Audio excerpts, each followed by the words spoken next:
কেন্দ্রের প্রাক্তন, আমাদের এর আগে প্রার্থী ছিলেন লোকসভা নির্বাচনে, পটাশপুরের বিধায়ক,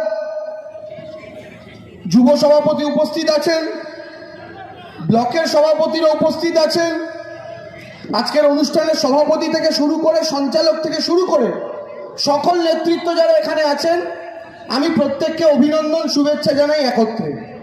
প্রথমেই হারমাদ মুক্তি দিবসে খেজুরির প্রত্যেকটা মানুষ যারা বাইরে থেকে আক্রমণ করা হারমাদদের তখন রুখে দিয়েছিলেন, তাদের বিরুদ্ধে প্রতিরোধ গড়ে তুলেছিলেন, সেই খেজুরির মা মাটি মানুষকে আমি নতমস্তক প্রণাম জানাই।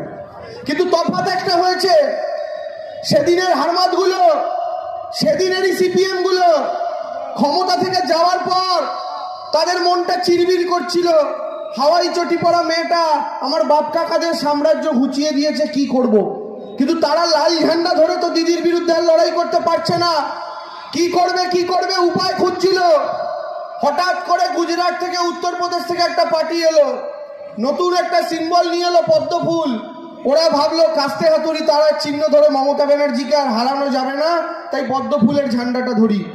লাল পতাকা যে মানুষগুলো ধরেছিল, মায়েরা যারা লাল ছাপার শাড়ি পরেন তারা ভালো মতো জানেন, লাল ছাপার শাড়িটা একটু বেশি করে সার্ফ এক্সেল দিয়ে যদি বাথরুমে আছাড় মেরে মেরে কাচেন, লাল শাড়িটা একটু জলে ধুয়ে গিয়ে রংটা গেরুয়া হয়ে যায়। সিপিএম এর লাল ঝান্ডাটা ওই অবস্থা হয়েছে, ওই হারমাদগুলোই এখন বিজেপির জল্লাদে। একই প্রোডাক্ট, একই কাপড়ের ছিট, দুটোর মধ্যে কোনো তফাৎ নাই। এই এলাকার একজন নেতা ছিলেন, তৃণমূল কংগ্রেস কর্মীদের সাথে সখ্যতাও ভালো ছিল, লোভ দেখিয়ে রাখতেন তৃণমূল কর্মীদের। তৃণমূল কর্মীরা তাকে পছন্দ করতেন কেন? কারণ তিনি বোঝাতেন আমরা তোমার সঙ্গে আছি। আমি নেত্রীকে কতটা ভালো